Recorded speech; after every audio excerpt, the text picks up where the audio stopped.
Well, welcome everyone to this episode of Beyond the Crucible. I'm Gary Schneeberger, the co-host of the podcast and the communications director for Crucible Leadership. And you have dialed into, press play on, hopefully press subscribe to a podcast that deals with our crucible experiences. Those are things most all of us have been through: painful times, trying times, failures, setbacks, those things that can be so upsetting to the apple cart of our lives that it can feel like they changed the trajectory of our lives.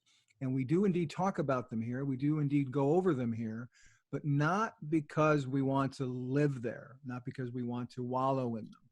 We go over them as a jumping off point to discuss how to overcome them, how to move beyond them, because it is in moving beyond them that we can chart a course to a life of significance. And here with me for this episode of the show, as always, for every episode of the show, is the architect of Crucible Leadership and the host of the podcast, Warwick Fairfax. Warwick, we've got an interesting and dare I say it will be an inspiring story, I think, to listeners today.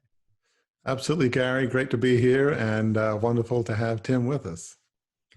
Thank you, Warwick. That was Tim right there, listener. And Tim I'm going to give him the introduction that he deserves.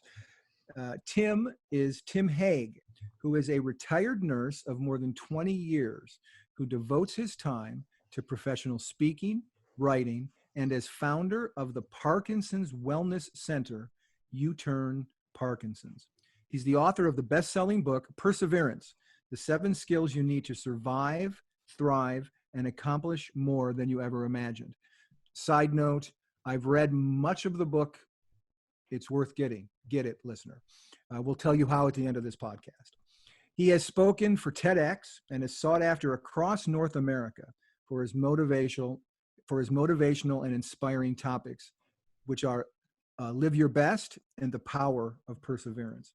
After having been diagnosed with young onset Parkinson's disease at the age of 46, Tim and his son went on to win the first season of the reality television series, The Amazing Race, Canada.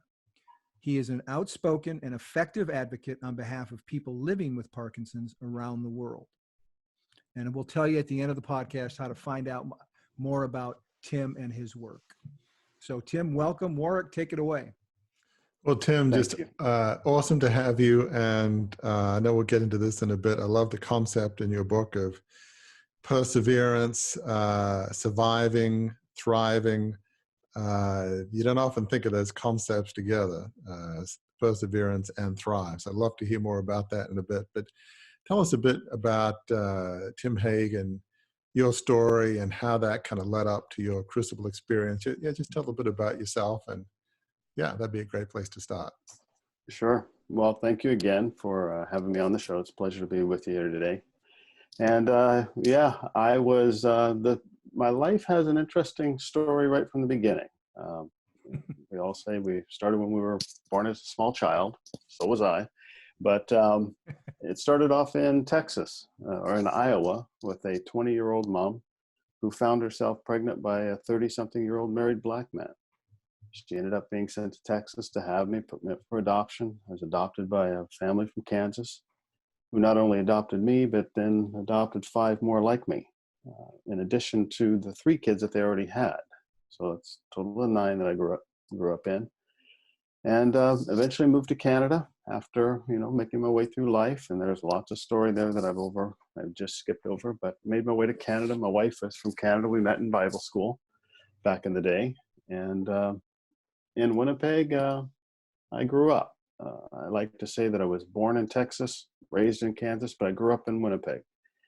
And there's a whole long story to that as well. But an important part of that is learning to live in the cold.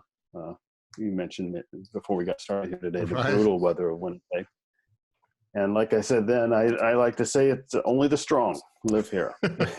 I am with you, brother. I'm in Wisconsin, so I feel your pain and your shivers. Yeah. But also the strength. You have the fortitude to live in it. Indeed. And I like to think that living in Winnipeg has taught me a lot in the terms of persevering that was I was being prepared for, if you will, in dealing with Parkinson's, because perseverance is a big part of living with Parkinson's. Parkinson's disease is not a quick, get it and you die 5 years later. This is a lifetime kind of disease. This is a marathon of a disease that requires perseverance. And we can go into more of how I define perseverance as we go here. But at this point, I've been married to my wonderful wife, Cheryl, for 34 years. We have 4 fantastic children, all grown up. My youngest 2 are twins, and they just turned 22. My son, the oldest son, he's married, have a wonderful daughter-in-law. They have 2 children, 4 and 17 months. Having a great time with them, of course. And then I do travel and speak a fair bit. Wrote the book and executive director of U-Turn Parkinsons here in Winnipeg. So that's a Coles Notes of Tim Hague right now. Wow. So I'd love to hear a bit more about just the experience with Parkinson's. Before we get there, before that happened, I think you were 46, were you, at the time when you got Parkinson's? Yeah. So tell us about, how was your life? I mean, obviously, I have a younger brother and sister who are adopted, and sometimes that works out great. Sometimes it just varies in the family. So how was your life just growing up a bit differently? I mean, many people have been adopted and then moving from Texas to Kansas. Was pre-Parkinson's, how would you describe your life? Life was fantastic. I mean, my parents came off the farm in Missouri, grade 8 educations, but fundamentally strong Christians, sound foundation of faith that we were raised with. And they made it very clear early on that Christ was the center of life, and that's what everybody was based on, that we were made in his image, that there was fundamental worth to all of us, regardless of what our origins were. And so there was never any question in our minds whatsoever that we were loved. We simply were, and they did everything they could to provide for those 9 kids. They put a roof over our head, they put clothes on our back, food in our bellies, got us an education. And while they certainly didn't maybe have the appreciation for higher education that others might, they did everything they knew to do to prepare us for life and to get us the education and set us out on our own the best that they possibly could. So it sounds like you had a loving home that they, it's one thing to kind of preach Christ, it's another thing to live it. And, you show kids who, you brought into your family that unconditional love and acceptance. But it sounds like they actually did live what they preached, if you will. I have been in church all my life, and I can give you every reason why you should ever leave. The religion, the faith, the church. Right. I've seen it all. Right. But one of the things that keeps me so grounded to my faith is that my parents lived out what it meant to be adopted as sons of God. That to be brought in from somewhere be brought into somewhere where you didn't belong, that you weren't born, and to be made a son and an heir, and to have full rights as if you were born there. They've lived that out, and it has greatly impacted my faith journey to the good. Well, that's wonderful. A lot of folks, obviously, as you would know, don't grow up in a loving home where there's that unconditional love, and that obviously tends to bring lifelong challenges of self-worth and what have you. And that's a blessing to have that. So it sounds like you made your way to Canada, you became a registered nurse, met your wife in Bible school. It feels like life was pretty good. Did you feel like, God, you've blessed me. I don't know where I would have grown up elsewhere, but you put me in a loving home. I have a loving wife, loving kids. You say, thank you, Jesus. That's pretty awesome. I mean, was that kind of your life? I mean, to sugarcoat it, but does that feel like that was your life in a sense? In large part, yes, because I always had what I needed. We were never rich. We didn't have vacations every year. We didn't travel. We didn't do things, but we had what we needed. And I was always cognizant of that. I was aware of the fact that my experience as an adopted child was so very different than Lot's. Now, did we face discrimination? Yes. Mom and dad were white. We were all mixed race and brown of some nature or another. So we had hard times. You know, I always like to joke that the one father, I was dating his Latino daughter, and I was never the right color brown for him. I was always too black for the white man's daughter, too white for the black man's daughter, or vice versa there, and the wrong shade of brown for the Latino man's daughter, and never quite fit except at home. Right. And certainly in that, I mean, there's discrimination now. Certainly years ago, it probably wasn't better. So I guess that, growing up in that environment, that's just sadly probably fairly normal. It's discrimination by the narrow-minded and, the unenlightened, if you will. Absolutely. Our first pastor showed up at home to tell mom and dad the mistake they'd made in adopting this black baby. Ooh. And so we told him we disagreed with his theology and moved on. Yeah. And that's, it's amazing. You said just a few minutes ago that the foundation of your faith was strong because of your parents. And to have a person who's in leadership, quote unquote, in the faith to come and say something like that, that shows how strong the faith that you lived and were taught is that you were able to dismiss that, I'll say it, ignorant comment from someone in leadership there. That shows the strength of that. And that strength undoubtedly served you well as you continued to bump into crucibles throughout your life.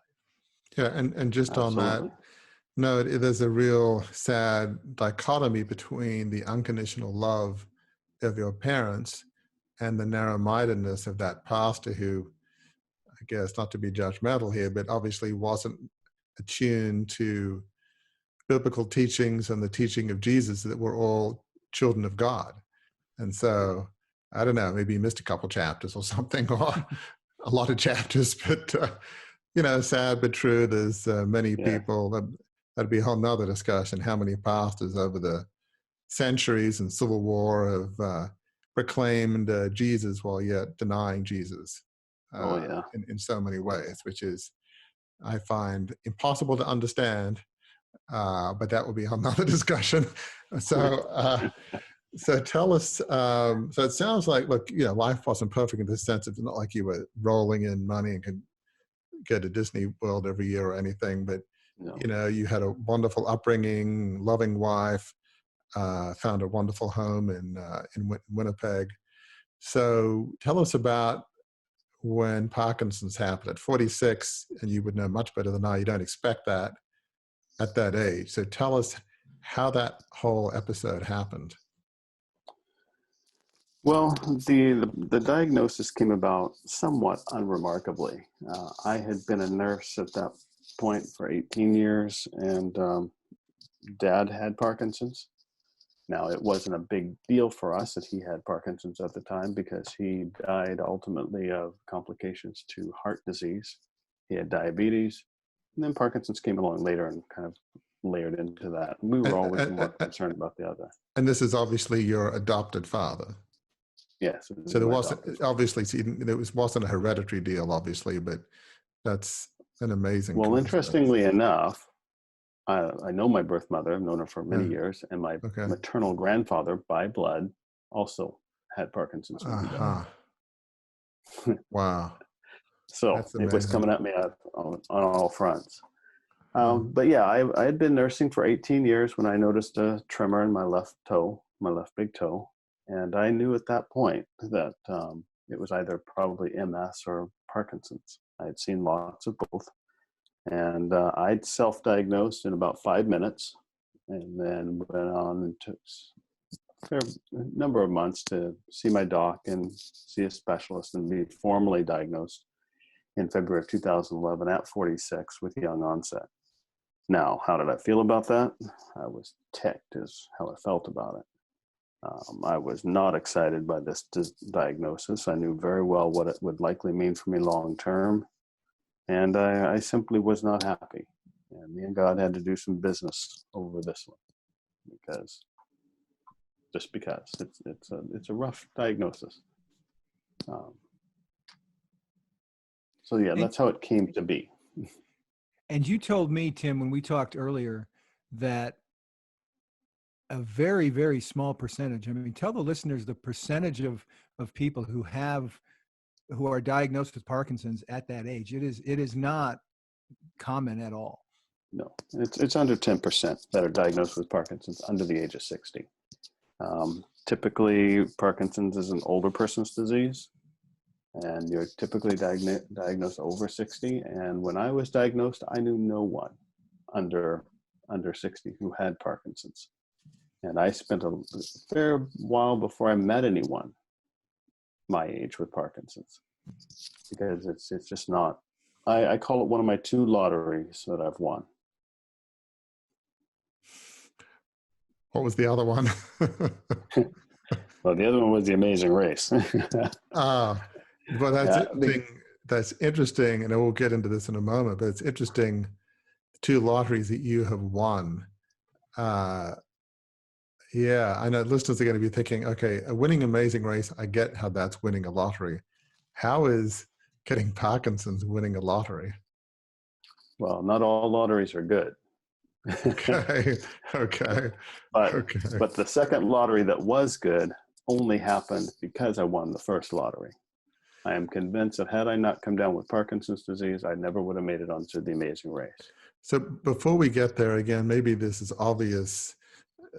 I mean, you were obviously feeling angry, frustrated. Was there like, well, God, you've blessed me in so many ways. I have a wonderful wife. I'm sure you had kids by then. It's like, well, yeah. What's up with this? I know you talk about this grand plan that you have. I'm not getting how's this help anybody? Yeah. What's the deal? I mean, I'm assuming you went through that conversation with yourself, God, just friends. Absolutely. It was extraordinarily frustrating, because here you are, a young man in the prime of life, not even middle age yet, and now you're faced with this chronic, debilitating disease that has no hope to it. There is no hope in Parkinson's. To date, there are precious few things that control our symptoms, and there is no cure for it. And we've been working on a cure for a long time. Michael J. Fox Foundation has now spent alone over $1 billion on research for a cure, and we're really no closer to a cure than when he started. So yeah, I was frustrated when I was diagnosed, but I had to spend that time with God and walk through what I think most people walk through. That question of, is God good? Why has he done this to me? Why has he allowed this to be done to me? What is my relationship going to be with him in light of this?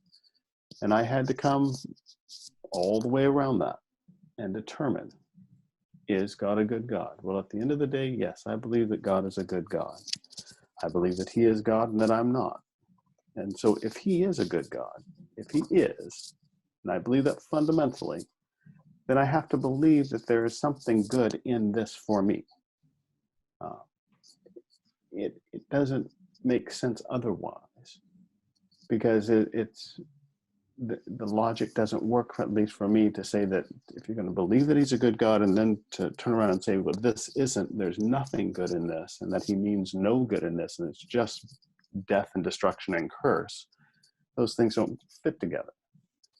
But I do believe he is good. I do believe he has my best interest at heart. And I do believe he will make this life worth something in the end, whether I understand it entirely or not. I imagine there was some keys to try to, I wouldn't say, maybe the word is accept, because unlike most people, being a registered nurse, you knew far more than your average person. You knew the life expectancy, the progression of the disease, the statistics. You probably knew much of this before the diagnosis. Didn't have to go on the internet or read a bunch of books. You probably knew most of what you were being told.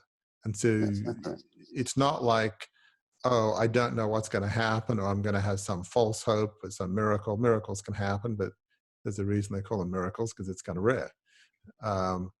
But it sounds like you did some wrestling with God. And there are, I'm sure, others listening, maybe they don't have Parkinson's, but they've been through tragedy, whether it's loss of a loved one or abuse. There's all sorts of things, and they're probably asking themselves, to the degree they have any faith, is how could a good God allow suffering and pain? It's a question that I don't think any of us will fully be able to answer, at least not in this earth. But you had to do a lot of wrestling to make sense of, well, maybe God can use it somehow. So how did you, obviously, there's not a whole lot you can do about the physical side, it sounds like, based on your knowledge, which is far more than mine. So how did you, if that's not something, devoting a whole lot of energy to the physical, if you felt like, okay, I'm not going to be able to invent a cure here, you know? Yeah.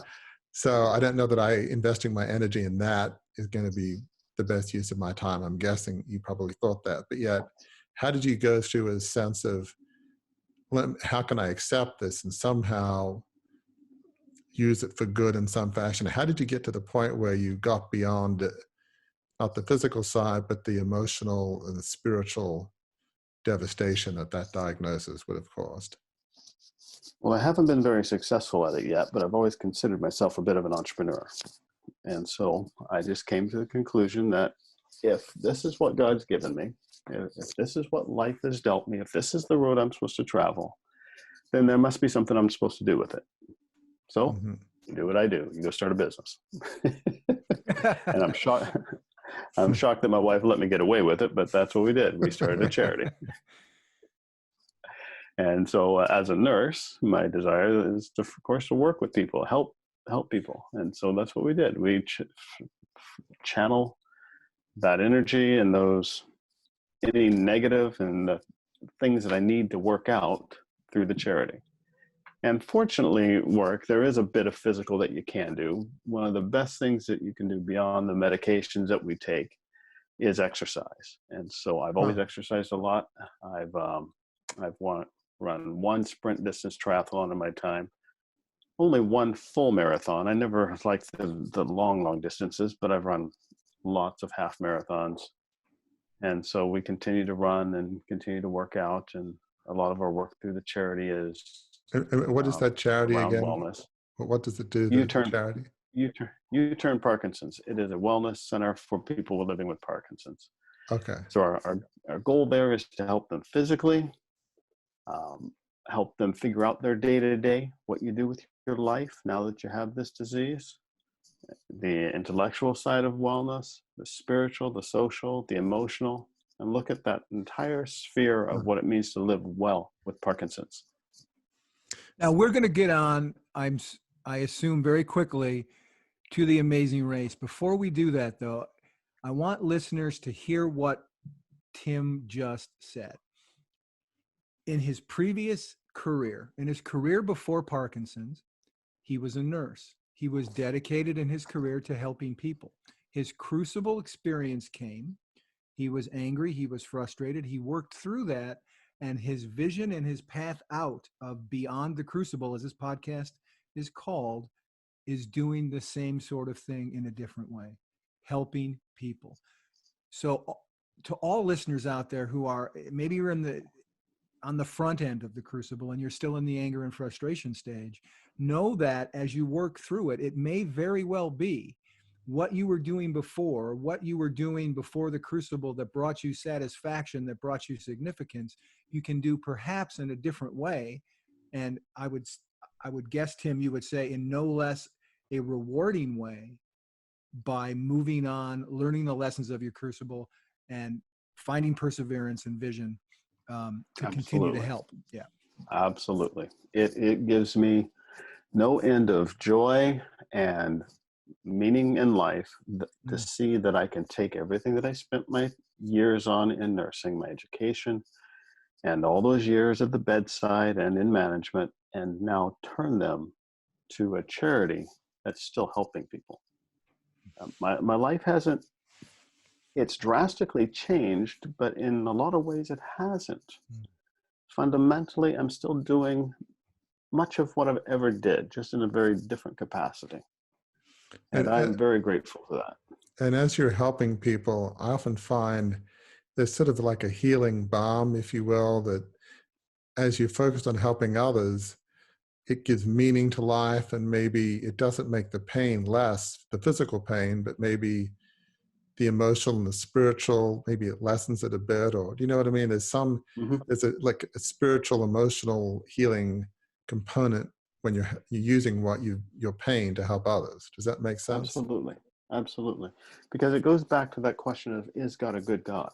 Mm-hmm. In the midst of this diagnosis, you'd say, well, this is miserable. Well, it is. It is. Truly it is. There's never been a day gone by that I have not wished that I didn't have Parkinson's. But in the midst of this, you can see the purpose, the reasoning, the continuation of the life, the continuation of the journey, that everything that I've been taught and learned and experienced through life was building me to this moment. And it allows me to now walk this part of my journey with as much confidence as I did prior to Parkinson's, and in some ways more. And that's one of the fascinating things I think it can be about a crucible is that you, I'm sure, as well, nurses around the globe right now with coronavirus are in the front lines and a very dangerous environment, as you would know better than I would, but they do such wonderful work. But it's another thing to come alongside somebody saying, I know what it is to have suffering. I know what it is every day to physically have challenges. I'm not sitting here above you as some clinician. I'm with you in this. So when you say to somebody, whether they have Parkinson's or maybe other diseases or other challenges, they can't say to you, well, Tim, you don't know what it's like. You can say, well, I do. Trust me, I do, especially for Parkinson's. But even with MS, other diseases or challenges, you don't have the same symptoms as other diseases or abuse survivors or whatever, but you know what it is to suffer. And every day to have to get up in challenging circumstances. And that gives you a platform that you didn't want, didn't ask for, but a platform you didn't have before. Does that make sense? Yes, absolutely. It makes sense. So the question then becomes for me is, how will I then respond? I meet lots of people who struggle with that point. They get everything I've said up to this point, but now they have to decide, will I choose to walk forward in this, or will I continue to fight it? And I choose to walk forward in it because I see a lot of added misery in trying to fight it. There are lots of people who pour their heart and soul into a cure. They just want to be cured. They just want it to be fixed. They want it to go away. And there's very little hope in that. Right. Whereas there's lots of hope that can be given, can be gained by accepting, learning contentment, learning perseverance, and being able to walk forward, trusting in a good God who says he's got our back. And I know some people will balk at that statement right there and say, well, that's just a crutch. And I'll say, amen, brother. What's yours? It's working for you. Well, we've all chosen to believe in something. Well, we've all chosen to believe in something. Exactly. And I do want to get to the amazing race, but what you're saying is so profound. I want listeners to really understand this, is that, you know, accepting things, whether it's a diagnosis of Parkinson's, MS, it could be a business failure, it could be losing a loved one, losing a child. You know, we had somebody on the podcast a while ago that, you know, lost his 19-year-old son to a stroke out of nowhere. It's like, how does that happen? Perfectly healthy one day, but it can happen. So, you know, that there are some things you can't change. You know, death is not something that we can change. But, you know, you may not like it, but what's the alternative to acceptance? To me, it's like almost madness or despondency. It's like, well, you know, so I think for many people who've gone through crucibles, the first step to moving on is acceptance. And the alternative to acceptance is so much worse, don't you think? It is. I agree. I agree. And of recent, it's come to light more and more in the Parkinson's community that it's very likely that a lot of our Parkinson's is being caused by environmental pesticides, chemicals, stuff that we have done to ourselves. So again, I have to come back to this idea of blaming God. This idea that it's somehow God's fault.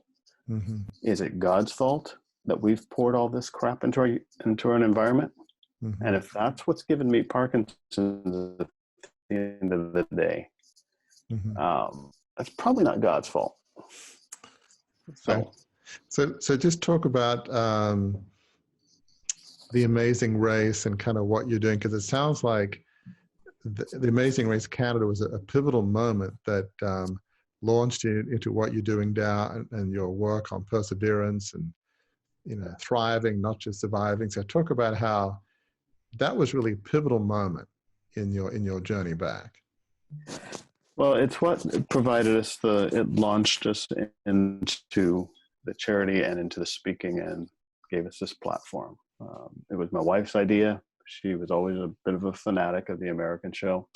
Always said we were going to apply if it came to Canada. And true to her word, when it did, we did. Only we didn't, because we discovered that we had to be gone for several weeks, an extended period of time, away from family, completely cut off. So she decided that it would be best for Tim Jr. and I to apply for multiple reasons, but one being that she said they would love my Parkinsons. She said they've done all kinds of other things, but they've never had anyone on the show with Parkinsons. And the short story is she was right.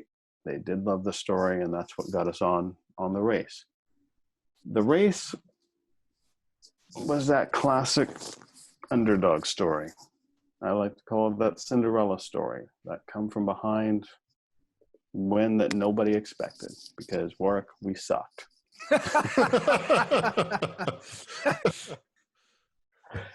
Day in and day out, we struggled. Whether it was just getting lost over and over again or my Parkinson's, we were not the bright, shining stars that you would anticipate winning the Amazing Race. We came in last twice, hit both of what they call a non-elimination leg, where you should be sent home, but they save you. Managed to survive those, managed to survive the entire thing, made it to the end. And only because of the advice of my wife did we actually win. She had told us right before we ever left, she said, Tim, pay attention. Pay attention. There's going to be something you need along the course of the race that you're going to have to be able to repeat or need for something at the end. And right at the beginning, we noticed these flags and flowers that kept showing up. We memorized them, and the very last task of the race was needing to put the provincial or territorial flag and flower on a giant map. And I was the only guy that finished it. Of the 3 teams, the other 2 teams never finished it. I did it in 2 tries in about 10 minutes. That's challenging. Now, how many provinces are there in Canada? There are 7 provinces, 3 territories. So, and you had to know all of the provinces and territories and flags and flags. That's tough. I know, Americans might say, well, hey, there's 50 states. Actually, there's more provinces than there are states in Australia. I think we have 5 from memory. But still, that's still. I mean, who memorizes state flowers and stuff like, or provincial flowers in your case? Nobody. So that's amazing. So you were the only one that any team that did it. So what was it like to having you and your son kind of around the Amazing Race? And that must have been an incredible experience. But he was probably doing his best to help his dad, and you've got probably more years and hopefully some more wisdom. And so, between the 2 of them, you probably made a great team. I like to think we did, more or less. Again, we struggled a lot. But it was fantastic running the race with him. I mean, there were a couple of times that he simply saved our hide.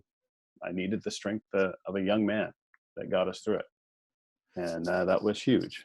And so we had a great time running the race together. It was just and when you look at it, you can't help but think there was the hand of Providence there, because having watched the Amazing Race a bit before, the odds of you coming last twice and 2 non-elimination rounds is probably really, really remote. So, the odds were stacked against you, but somehow there was a hand at work perhaps that said, you know what, Tim, senior and junior, they're going to win this thing, even though it didn't look likely. You know, that's sort of, to me, that's an amazing story in itself, right? Well, it is. And this is what I try to wrap perseverance around, is that perseverance is something that can be learned. It's practical and tangible. And that this story of The Amazing Race is such a classic example of perseverance. You know, I've said so many times, we could have given up, we could have stopped, we could have chucked in the towel. Nobody would have ever said, but guys, you were so close, you were doing so well. Right. Because we weren't. We simply were not. And yet we chose to persevere. We chose to stay in the race. We chose to stay in our lane that we'd been called to. And in doing so, we won. And now people say, well, yeah, but I'm not going to go win a reality television show and win a bunch of prizes and money and whatnot. Well, maybe not. Maybe you're going to win something far more important. Maybe you're going to win your kid or your spouse or the job or the who knows what. But it's about not just rolling over with the diagnosis. It's not just rolling over with the event, no matter how bad it is, but having faith that this has entered your life for a purpose and that you've been given and will be given all that you need to walk this journey if you will just stay on the journey. And I think what Tim is saying here is so profound. I really want listeners to hear that, because we talk about this in Beyond the Crucible quite a lot. Sometimes you've gone through a tragedy. In my case, it was totally different. It was, you know, you might have heard, losing a 150-year-old family media business in Australia, founded by a person of very strong faith. And as a believer myself, that alone felt like, yep, you know, God had a plan and I blew God's plan, which is poor theology, but in my early 30s, that's what I thought. So not at all physical. I'm not at all comparing. No tragedy is comparable to another. But, you know, whether it's that or physical or financial or losing a loved one, you can say, okay, this is awful. I'm going to be angry. I'm going to hide under the covers. And for the rest of my life, whether it's 5 years or 50, I'm going to be bitter, angry, and never leave the home. That is a choice. But to me, that's not really a particularly productive choice. You could have made that choice. You chose not to and say, okay, this is awful. I never would want that on anybody. But how can I use, it sounds a bit trite, but my pain for a purpose? And you have to inspire others. So talk a bit more about this message of forgiveness. I know there's a number of messages, perseverance. That will be a whole nother book. Maybe that's that's a second or third book, but you know, forgiving what the world you know, puts at you. But talk about some of the steps in perseverance and how you try to help others with Parkinson's, but even beyond that, just people have gone through tragedy. What are some of those steps to perseverance and wholeness and wellness? Well, one of the first things for me is to be honest and say that very few days are easy. Most days are hard. When you wake up with this disease and it impacts you right from the get-go, most every day is hard. But therein lies the part of the emotional side and the intellectual side. You know, whoever promised that life was going to be easy? Nobody promised me that. I mean, the fact remains that I have been given so many things. All my life, as we talked about, I've been blessed. I was not born in the slums of India or Nepal or Nicaragua and many of the other places I've had the opportunity to visit around the world. I was born in North America, which set me ahead of 90% of the world from the get-go. A nursing career, a family, everything that I've been given. And now to think that because I've been given Parkinson's, that this somehow changes everything, it doesn't. Parkinson's gave me the amazing race. It added blessing to my life. Where I'd been given so much, it's added more. So one of the skills I talk about in the book is let go of the happiness myth. Like letting go of this idea that I'm supposed to be happy all the time, that nothing's ever supposed to impact my world in a negative way, because it's just not accurate. It's not the truth. Understanding the nature of luck. I had a boss who always said to me, Tim, you know, 80% of success is just showing up every day. The rest is probably going to take care of itself. And I find it amazing, like on the race, every day that I just show up, how lucky I get. And I'm using that tongue in cheek very much.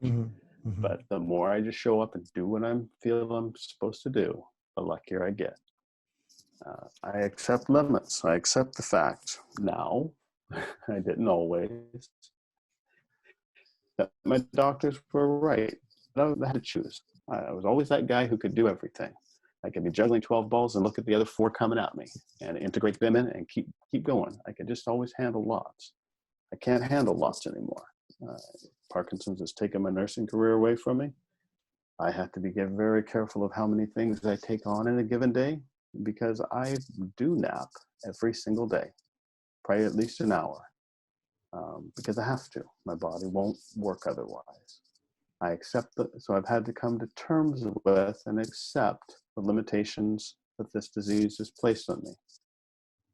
And then the other skills I'll leave for the book, but there are 7 things that I've listed there that I've learned and am learning, that perseverance can be learned. It's practical, positive steps that we can take to genuinely influence our lives to the good.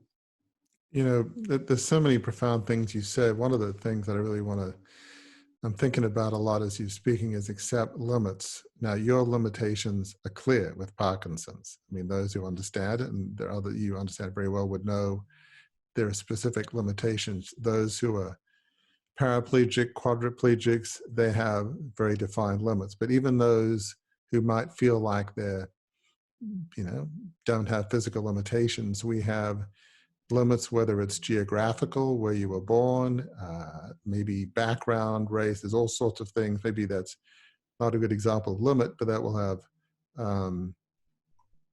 certain consequences. That they will impact you, even if it's because of other people's bigotry or narrow-mindedness. But even things like talents, some people are very athletic and others are not. They might be more artists and painters. And maybe their buddies in high school were standout basketball players. And you know what? I have 2 left feet. I could train my heart out. But, if we're both training equally as hard, my buddy will always win because he's naturally gifted. That's the limitation. Doesn't mean you can't try to play basketball, but your odds of being in the NBA is like 0, pretty much. As good as not. Yeah. So it's like, I think it's a myth. We all have limitations, and often we want what we don't have. I'm somebody that's did well in school, but I'm not terrible athletically, but I'm not particularly tremendous. So, I'm never going to be as good as, my buddy or whatever. So limits is not a bad thing. It just, use the areas that this is a bit different than what you have, but that you have gifting in, accept that you can't do everything, and, try to channel your energies into areas that are more, in light of how you're limited. So I don't know if that makes sense at all, but I think my point is, it's not just for people who have Parkinson's, this concept of accept your limits. Is that a fair statement? Absolutely. And it's reminiscent of a book I'm reading right now called The Hope Quotient by Ray Johnston, where he talks about finding what you're gifted in, finding what you're good at. And that's the flip of accepting limitations. Limitations are the things that I'm not good at or can't do, but find what you do love, what you are good at, and focus on those things and take that and run. And that's what I've tried to do with my nursing, is find ways of taking what I know, what I do, and integrating it into this life that I now lead. So, as we kind of begin to wind up here, just talk a bit about how you've used the concepts of perseverance in the nonprofit you run, and talk about how you've integrated that to really try to help people. How do you do that? It's something that we in large part try to live for the people that we're around every day. A lot of the folks I interact with on a day-to-day basis are seniors. They're older, 65 plus for sure, a lot of 70 plus. So not only is life in its if you can dare call it golden years, but their young years are gone and they're into the latter part of life. But to nonetheless live out that things don't have to be as bad as they seem. That we can still find hope, that we still can find joy, we can still be excited to get up every day and to exist as we are. That I look like this, I didn't anticipate looking like this or feeling like this or being like this, but that I still can find hope and joy and a way forward regardless. And then we talk a lot about all of these skills and things as we go. And these are primarily people with Parkinson's. Yes. And obviously most of them would be older. And do you find as you're talking to people and, as you say, their golden years, about some of the principles of perseverance in your own life experience, do you find that you can see glimmers of hope? Oh, yeah. In their eyes, and, maybe they feel like, okay, maybe I can be productive. Maybe I have some wisdom to offer friends, kids, grandkids, We'll call this guy Charlie. Charlie sat around at home for probably years after his diagnosis. The first day he showed up at the center, scraggly beard, hair all over the place, exceptionally overweight, could barely understand him. His voice was very affected by Parkinson's, had a hard time walking, moving. He talks better, he walks better, he has lost weight, he has a smile on his face again. His wife has thanked us profusely for everything that this has done for their marriage, their relationship, for him, and just the fact that we've been able to get him off the couch, exercising a little bit and giving him a community. And that work is what ramps me up every day. So it sounds like that's a good test case, because it sounds like there were things you did physically and in terms of wellness, but also emotionally and spiritually. When you combine all those factors, the health, wellness, emotional, spiritual, there's not just changes in demeanor, there's even somewhat increased, I don't know, not mobility, but increased increased functionality in some sense that doesn't cure things, but it makes a little bit of difference physically and well-being, but certainly probably a lot of difference emotionally and spiritually. And that person probably had very little hope and now has hope, and actually has life in some sense. And that must be so rewarding.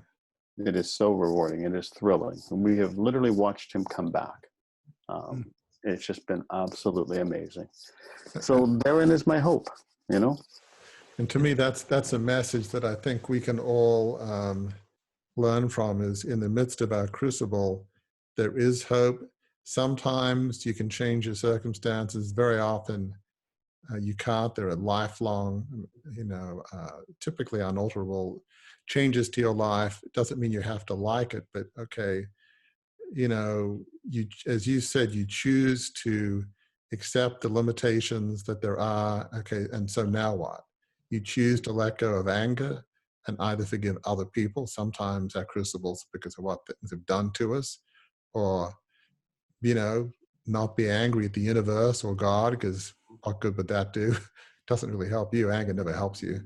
It's not productive, no matter how understandable it is.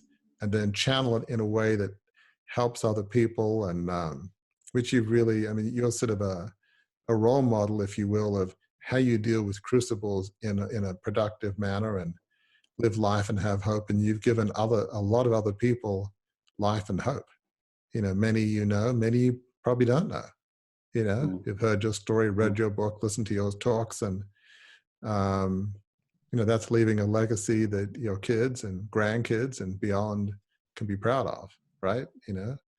Yeah, I certainly hope so. And thank you for that. I certainly hope so. That is an excellent place to begin the process of what I like to call landing the plane. So we're not going to touch down yet, but I can see the guys on the runway waving those flashlights. Before we do that, I would be remiss, Tim, if I did not give you the chance to let listeners know how they can learn more about you, get your book, where can they go to find out more information about it? timsenior.ca. That's timsr.ca. And you can see all the work that I'm doing there as well as the book. And yeah, hope you have the opportunity to pick it up and hope you enjoy it and that it's encouraging. Speaking of the book, I wanted to kind of end on something on page, I think it's on page 222 from what I printed out from the Kindle that I was looking at. Mm-hmm. And you're talking about this in the context of your Parkinson's, these two paragraphs I'm going to read. But as I read it, I thought, this is a recipe for perseverance in the time of COVID-19. Here's what you wrote, and listener, pay close attention to this scenario that Tim describes and the emotions and the actions that grow from it. This is what Tim wrote in Perseverance. In Malcolm Gladwell's book, David and Goliath, he talks about the people of London during the Luftwaffe bombing in the Second World War. Gladwell describes the incredible transformation that occurred in some who survived the bombings day after day. They came to expect to survive. I love that, Tim writes. They took precautions to protect themselves, but they'd go about their daily lives as best they could, all the while growing less terrified of the daily bombardment. This is the lesson I try to apply to my life with Parkinson's, Tim writes. Some days it may be terrible, and I can anticipate that it will get worse. It will likely one day be debilitating and may even impact my death. However, today I'm very much alive and well. I'm learning to expect to survive each day, and more than that, to live the best of my ability. Obviously, that's about your experience with Parkinson's, but is that fair to apply that to what it seems to me, it seems a fair analysis of what we're going through with COVID right now. Absolutely. I think it's fair to apply to all of our struggles. Every struggle, every person will be different, but we have to learn to survive.